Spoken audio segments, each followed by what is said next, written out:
The United Nations Refugee Agency says nearly 200 people have been killed since January by the Allied Democratic Forces militia in the east of the Democratic Republic of Congo.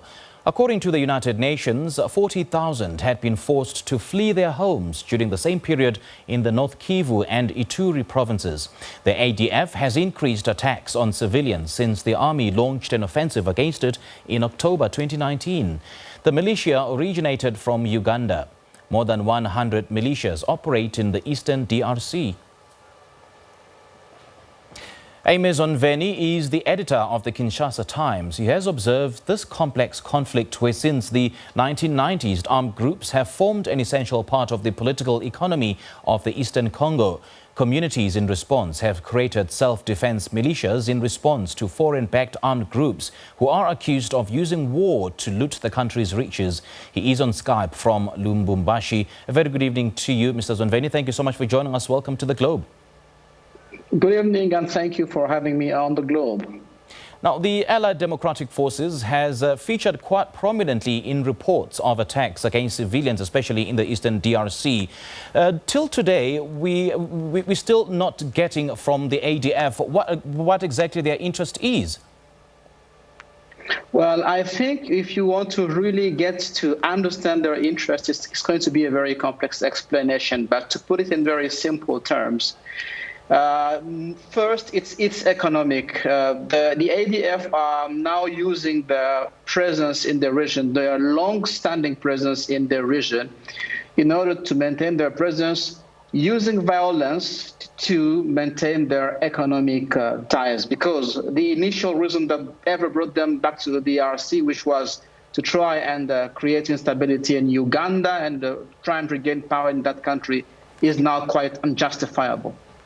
We know that the massacres have become more frequent since the army launched a crackdown on the ADF, which has forced the ADF to become smaller groups. Could this be an act of retaliation to the army? The fact that the militia, which is the bloodiest of the 122 militias in the DRC, is now, launching attacks on civilians?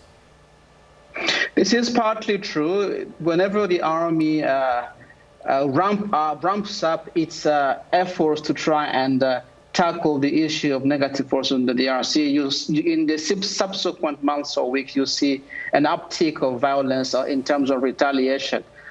But also, we need to see the other element is that the United Nations presence now in that part of the country, meaning the United Nations peacekeeping mission, is gradually drawing down.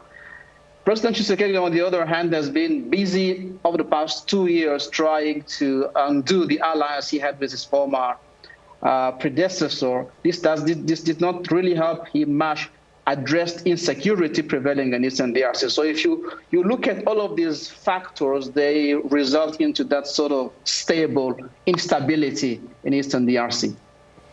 The fact that there's over 122 militias in the eastern DRC, or rather in the DRC, across the board, is this an indication perhaps that the government is failing the people of the DRC and that the situation is under control, or rather is out of control, as it were?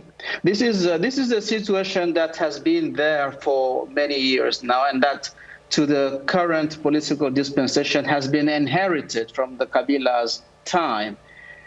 The issue has been there. The government did not demonstrate enough will to try and solve it. United Nations help is not either, or presence is not either trying to solve the issue in a permanent fashion. So we might partly say that the DRC's government has not yet taken the full measure of that threat in order to try and address it. What about the international intervention? Because we do understand that some other countries or foreign forces are actually interested in the eastern DRC. Any credence to those reports? Indeed, the crisis in the eastern DRC has always had two components: the military component, violence resulting from it, but also, and which maybe might be is genuine drive, it is the economic benefits that are being derived from the military activities happening there. And this involves some of the neighboring countries. International agreements have been arrived at in the past, but the problem with those agreements is implementation. Even though countries in the region express their commitment into signing those agreements, but implementation so far has not followed suit.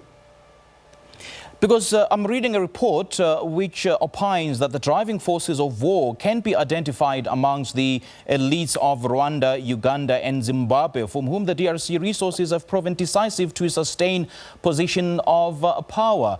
So are the international communities perhaps not condemning the potential, involvement of those countries, especially in the East DRC, in the ensuing crisis in that part of the country?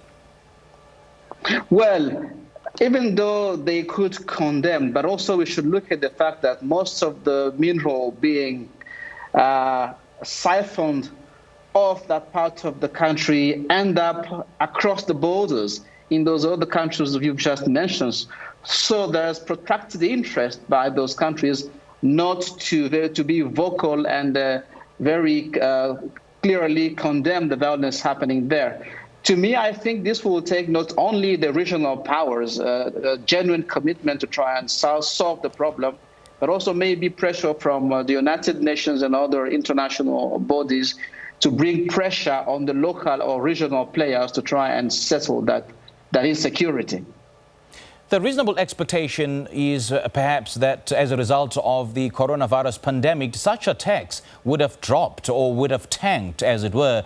But then we see an increase of these attacks. Is the coronavirus pandemic perhaps not a deterrent of this continuation of attacks on civilians?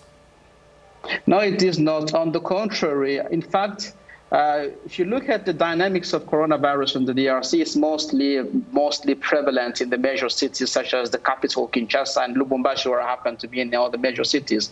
In the other rural areas where these forces are operating, which is like places like Beni and Lubero and in Eastern DRC, the disease is not very much prevalent there. But the fact that this disease seems to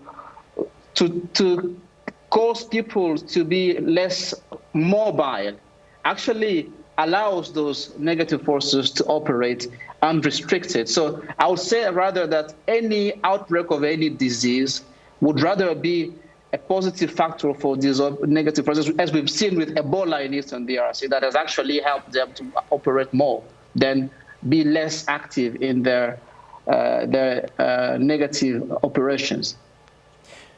Now, the election of the president, Felix Tshisekedi, has been met with much fanfare and enthusiasm, and the fact that he's now assumed the chair of the African Union has also given credence to, the glimmer of hope that the situation will be brought under control, especially in the Eastern DRC. Do we know at this point if the government has a plan in place in terms of the availability of resources, in terms of increasing the budgets for the army to tackle the situation in the Eastern DRC?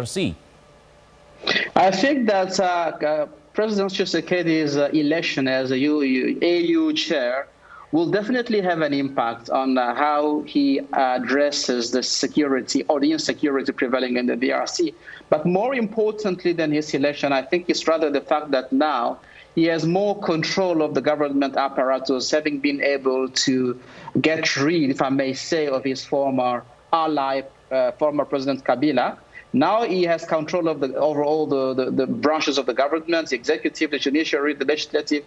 I think now President Tshisekedi will be in a better position to implement whatever plan he had during his campaign in the elections to try and address insecurity there. So now I think the time is ripe and opportune for him, rather than the fact that he has been elected as AU chair, to tackle insecurity in Eastern DRC.